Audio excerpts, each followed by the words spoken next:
दोस्तों मांग थी आपकी, आज आ गया है रस का टॉपिक। यदि आपने चैनल सब्सक्राइब नहीं किया है तो सब्सक्राइब करें जल्दी और वहां से अन्य वीडियो जरूर देखें। किस प्रकार से यूपी बोर्ड में कॉपी लिखनी है जिससे मिले 100 में 100 अंक। तो आज हम बात करेंगे रस की। रस आखिरकार क्या है, ये दिलाएगा आपको, अवश्य नंबर दिलवाएगा यूपी बोर्ड क्लास 10th और 12th वाले अवश्य ध्यान दें। रस की हम एक ट्रिक की बात करेंगे। यदि आप वह ट्रिक याद कर लेते तो आप किसी भी रस की परिभाषा बहुत ही आसानी से लिख देते हैं। आपको बार बार अन्य परिभाषाएं याद करने की कोई ज़रूरत ही नहीं है। तो सबसे पहले देख लेते हैं कि रस किसे कहते हैं। तो आपने कई चीज़ें देखी होंगी, फिल्में देखी होंगी, अन्य प्रकार के नाटक, कहानी, उपन्यास आदि भी पढ़े होंगे। तो जब आप एक रोमांटिक स्कीन्स में पहुंचते हैं, यानी कि आप जब एक रोमांटिक स्कीन में पहुंचते हैं तो आपका मन, यानी कि आपके हृदय में आंतरिक तरंगें उत्पन्न होने लगती हैं, जिससे आपको एक रस का अनुभव होता है। वह आप व्यक्त नहीं कर पाते हैं, उसी का नाम रस है। यदि हम अपने पुराने पीछे वेदों और शास्त्रों में जाएं तो भारत मुनि ने रस की एक अरेंजमेंट रूप में परिभाषा दी है। तो उसी परिभाषा के साथ चालू करते हैं वीडियो को और देखते हैं कि भरत मुनि ने और आचार्य विश्वनाथ ने रस को किस प्रकार से परिभाषित किया है। तो आ गया है टॉपिक रस। तो विभावानुभाव व्याभिचारी संयोगाद रस निष्पत्ति, यानी विभावा अनुभाव, यदि इसका हम संधि विच्छेद करें तो विभाव अनुभाव और व्याभिचारी कि संयोग से रस की निष्पत्ति यानी कि रस उत्पन्न होता है। विभाव, यहाँ से हम इसका संधि विच्छेद करें तो विभाव अनुभाव और व्याभिचारी संयोगाद रस निष्पत्ति। विभाव अनुभाव व्याभिचारी और के संयोग से रस की निष्पत्ति यानी रस उत्पन्न होता है। ऐसा भरत मुनि ने अपने शास्त्रों में, वेदों में बताया था। इसके बाद कहा गया है कि रस जो है वह काव्य की आत्मा है। यहाँ पर हम आचार्य विश्वनाथ जी ने जो साहित्य दर्पण में अपनी रस की परिभाषा प्रस्तुत की है वह भी हम आपके साथ शेयर कर रहे हैं।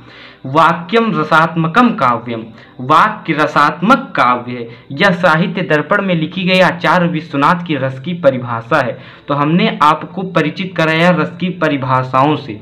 इसके बाद बात करते हैं कि रस काव्य की आत्मा तो है, यह कितने प्रकार का होता है। क्योंकि आपने देखा होगा कई फिल्में, उपन्यास, कहानी, नाटक जब आप देखते हैं तो आपके मन में शोक, यानी जब आप दुखी होते हैं, खुश होते हैं और बहुत सी स्थिति में आप व्यक्त नहीं कर पाते अपने दुख, तो उन सभी को एक क्रम में, सीरीज में रस का नाम तो दिया गया पर उनके रस के प्रकार अलग अलग बताए गए। तो वही आज हम लेकर आए हैं। तो रस के सबसे पहले हम एक काव्य के रूप में दोहा याद करेंगे, जिससे जितने भी रस होते हैं वो आपको सिर्फ 2 लाइनों के माध्यम से सभी रस का परिचय हो जाएगा। तो यहाँ पर हम प्रस्तुत हो चुके हैं वो ट्रिक लेकर। तो हमारी आज की ट्रिक है श्रृंगार हास्य करुण रौद्र वीर भयानकः विभत्स अद्भुत शांतश्च काव्ये नवराय स्मृतः। यानी कि श्रृंगार हास्य करुण रौद्र वीर और भयानक, पहली पंक्ति में 1 2 3 4 5 और 6 रसों का निर्माण हुआ। और इसके बाद बात करते हैं विभत्स अद्भुत शांतस, यानी विभत्स अद्भुत रस और शांत रस की बात की गई है। जब इनको हम जोड़ते हैं तो हमारे 9 रस स्मृत होते हैं। और कई प्रकार से निंदा रस आदि अनेक रस माने जाते हैं, लेकिन यहाँ पर मोस्ट इम्पॉर्टेंट जो हैं ये हम आपको ट्रिक के माध्यम से बता देना चाहते हैं, जिसे आपको याद कर लेना है। यदि आपको पूरे के पूरे रस की उत्पत्ति कहाँ से हुई, कैसे जानना है। इसके बाद बात करते हैं अरेंजमेंट परिभाषा की, यानी कि जब हम विभाजित करते हैं रसों को प्रकारों में, तो क्लास 10th की जब हम बात करते हैं तो वहाँ पर सिर्फ 2 रस पूछे जाते हैं, जिनमें से हास्य और करुण इम्पॉर्टेंट है। या तो आपसे हास्य या तो करुण। हम बता दें कि आपको यदि आप हास्य और करुण में सिर्फ एक ही तैयार करते हैं तो भी आपको यानी कोई प्रॉब्लम नहीं होने वाली, क्योंकि जो करुण और हास्य रस रहते हैं वह अथवा में रहते हैं। आपको 2 में से एक करना होता है। तो यदि आप एक भी तैयार करते हैं तो बहुत अच्छी बात है। तो आज हम एक ऐसी परिभाषा की बात करेंगे जिससे कि हम सभी प्रकार के जितने भी रस के प्रकार हैं, 9 से 10 प्रकार जितने भी हैं, उन सभी की एक ही परिभाषा में देख लेंगे। सिर्फ उनमें एक थोड़ा सा 2 से 3 शब्दों का परिवर्तन करना होगा। तो यहाँ पर हमने पहले से परिभाषा आपको नोट्स के रूप में उपलब्ध कराई है कि परिभाषा क्या होगी रस के प्रकार की। यदि बात करें हम विभाव, अनुभाव तथा संचारी भाव के परस्पर संयोग से, यहाँ पर हमने कुछ रिक्त स्थान यानी वैकेंसी छोड़ी है। यहाँ पर क्या भरना है, हम आपको आगे बढ़ाएंगे। नामक स्थायी भाव रस रूप में परिणत हो जाता है तो वहाँ पर कौन सा रस होता है यह आपको पता चलता है। जब हम बात करते हैं करुण रस की, तो करुण रस का स्थायी भाव होता है शोक होता है। यदि आपको विभाव, अनुभाव तथा संचारी भाव के बारे में नहीं पता है तो कृपया हमें कमेंट के माध्यम से अपनी प्रतिक्रिया अवश्य दें। इनके लिए हम अलग से वीडियो बनाएंगे, नहीं तो आप इन्हें सीधा सीधा पढ़ लीजिए किताबों से। तो विभाव, अनुभाव तथा संचारी भाव के परस्पर संयोग से नामक स्थायी भाव रस रूप में परिणत हो जाता है। तो जब हम बात करते हैं करुण रस की, तो करुण रस का जो स्थायी भाव होता है वह शोक होता है। यह आप मोस्ट इम्पॉर्टेंट है, इसे मतलब आप अपने नोट्स बुक में इसे लिख लीजिए। और वही बात करते हैं हास्य रस की, तो उसका जो मतलब स्थायी भाव होता है वह होता है हंसी होता है। आप सभी जानते हैं हास्य का हंसी, करुण मतलब शोक, आप जब विकल होते हैं। तो बात कर लेते हैं करुण रस की परिभाषा की। इस परिभाषा में आपको क्या चेंजमेंट करनी है, तो आपको चेंजमेंट करनी है विभाव, अनुभव तथा संचारी भाव के परस्पर संयोग से।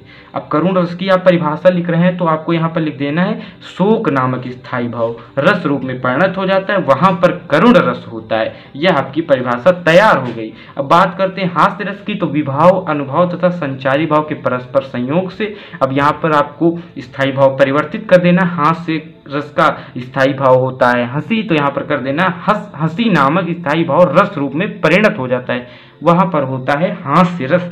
अब बात करते हैं एग्जाम्पल्स की, क्योंकि एक एक एग्जाम्पल तैयार करना बहुत ही इम्पॉर्टेंट है यूपी बोर्ड के लिए। तो सबसे पहले हम कुछ ऐसे एग्जाम्पल्स आपको बता रहे हैं जो कि आप बहुत ही हंसते खेलते हुए तैयार कर सकते हैं। तो पहले बात करते हैं करुण रस की। तो करुण रस की हम परिभाषा में लिखेंगे विभाव, अनुभाव तथा संचारी भाव के परस्पर संयोग से शोक नामक स्थायी भाव रस रूप में परिणत हो जाता है, वहां पर होता है करुण रस। अब इसके उदाहरण की यदि बात कर लेते हैं तो आपको उदाहरण लिखना है राम राम कही राम कही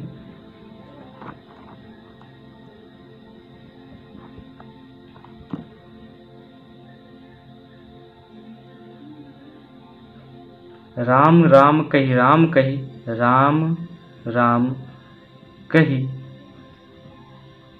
राम तनु परिहरि रघुवर विरह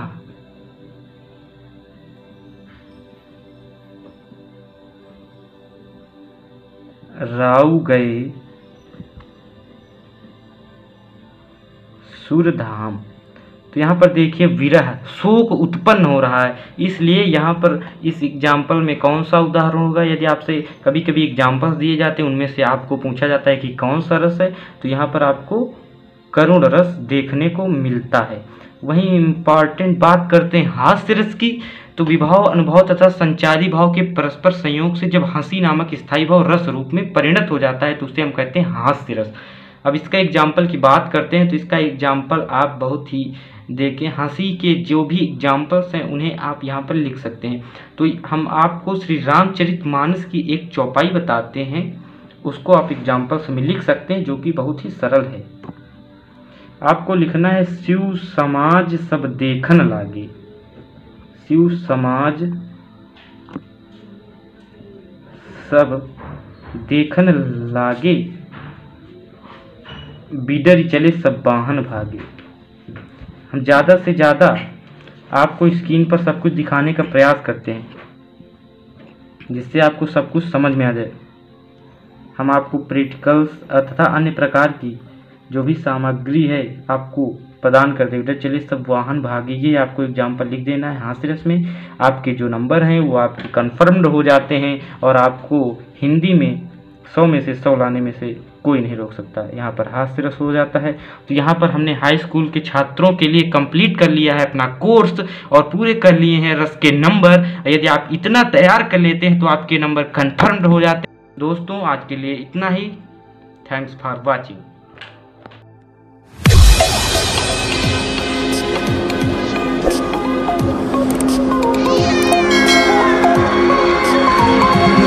Run me like a Hellcat.